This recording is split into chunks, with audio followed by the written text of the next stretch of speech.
that Jalen Brunson had a very ordinary, relatively pedestrian game. Didn't matter. Okay, Karl Anthony Towns showed up, handled his business, got a call from Pops after the game. From the locker room, Wendy. Got a call from Pops from the locker room after the game. That's how excited they were, right? Now, I understand.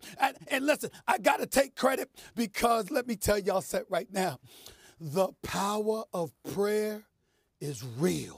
What did I do? Right here on this show last week. I prayed because, damn it, Big Perk was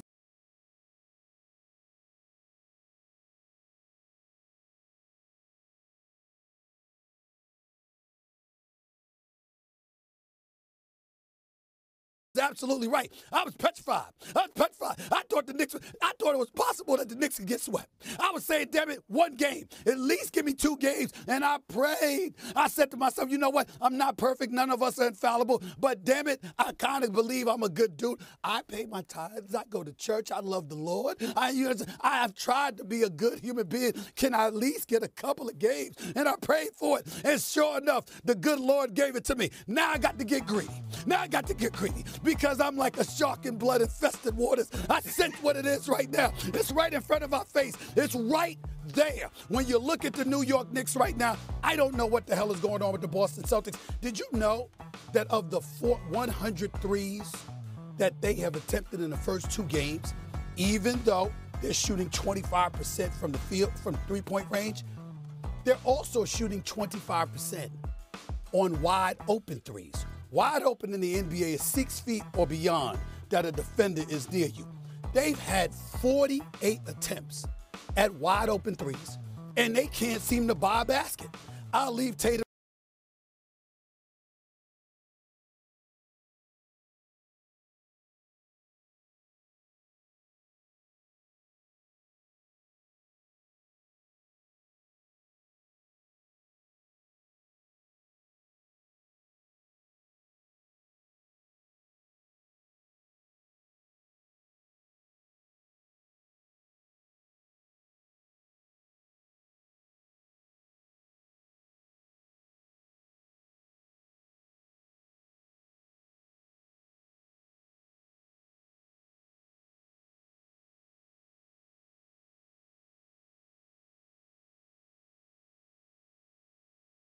Is this? If they could take out the reigning defending NBA champions, who can't they beat? This is how I'm feeling right now, y'all. This is how I'm feeling. I'm going to get the floor to y'all, but I just wanted to say that. You understand? It's not about the 2 games anymore. Now the series is going at least 6. But now it's about, you could claim this. You win game 3. You win game 3. It's right there. It's right there. Could you imagine how the Garden's going to be Saturday? Could you imagine? Wendy, you ain't leaving. SGA, yeah. Cleveland and India, yeah. New York City is where it's at right now. This Saturday, game 3. It's what it's all about, baby. This is what we've been waiting for right here. The floor is yours. It's almost there, y'all. 2 to go. Floor is yours. The Knicks are being very disrespectful right now. And Jason Tatum is getting disrespected. This your crib, bro. This your crib. You're the best player on this team. You're the defending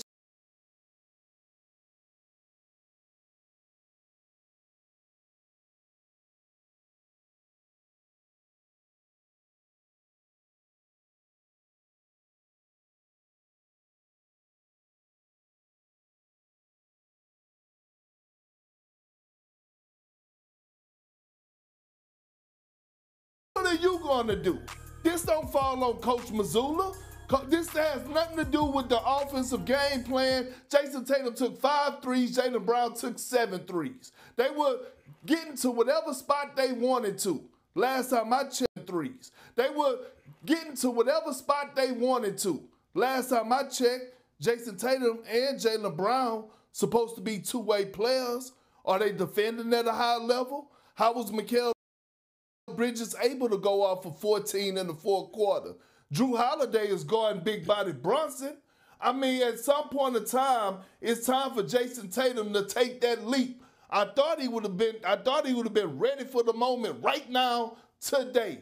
Wendy say he wasn't disrespected this offseason. He got his contract. He won the NBA championship. He won the gold medal. I beg to differ, right? He didn't win Finals MVP last year. He didn't win Conference Finals MVP for the Eastern Conference. Damn it, go out there and stand on business. You up 20 points at your crib in both games. You got to close one of those out. Okay, you had a meltdown in game one. You can't let the Knicks double back and double down and do the same thing to you. And yes, I'm pointing the finger at Jason Tatum. Why? Because he's on record saying he wants to be the best player in the league. He's on record saying he wants to be the MVP of the league. He's on record saying how him and Kobe Bryant relationship was. Kobe Bryant being a mentor to him. Well, that's not the Mamba mentality right there. Way far from it. At the end of the day, I'm looking at him to be the closer. We didn't have that problem when I was on the Celtics because I knew one thing for sure, two things for certain. Paul, the true Pierce, was going to stand on it. He didn't give a damn if it was LeBron. He didn't give a damn if it was Kobe, Joe Johnson. He stood on it and protected his house. I have to owe both of you an apology because I said I thought the Knicks would have a major achievement if they got this series to 6 games. The Boston Celtics better hope there's a Game 6 because if there ain't a Game 6, they're going to be home. It's now the Celtics that have to get it to 6 games. And I got to tell you, I can't quite wrap my mind around this series. I've never seen anything quite like it. I don't think the Celtics are performing like their strategy. I think what they want. You know, they want Josh Hart to take shots. They want Mikal Bridges to take shots. They start the fourth quarter. They're up 14 points in the fourth, because they're 12 points start the fourth quarter. They push it out to 16. Tom Thibodeau has elected to put Karl Towns and Jalen Brunson on the bench. And Mikal Bridges, who's 0 of 9, they're running plays for him. The Celtics are thrilled. They're like, this is going to work. And it's all not working. They're holding Jalen Brunson to 35% shooting. They can look you in the eye and say they're doing a good job on Jalen Brunson. Mikal Bridges is shooting 39%. They're generating, as you said, Stephen A., dozens and dozens of wide open three-pointers. That's how they won the championship last year. That's how they won 61 games this year. They can't understand why they're not getting it done. Of course, the last play of the last 2 games went terribly. You cannot not get a shot off. No doubt about that. You can go at Joe Mazzulla for not calling timeout. You can go at Jason Tatum. You can go at Jaylen Brown. It's all fine. But the recipe for winning is what the Celtics are following, and it's not working. And I got to tell you, from being in that locker room last night, they're bewildered that it's not working. They can't understand it. But one thing I'm going to say, Kristaps Porzingis' situation is now one of the most important things we got in the NBA. Because when Brown and Tatum don't have it going, you always had Porzingis. Porzingis is the guy that, what I have said, pours rocket fuel on this team. And Kristaps Porzingis is feeling unwell.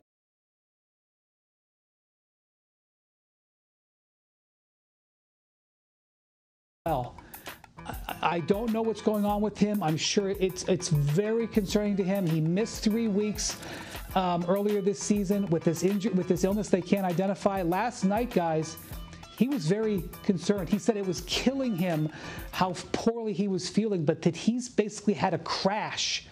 And he's right now not really able to help them. That's an issue.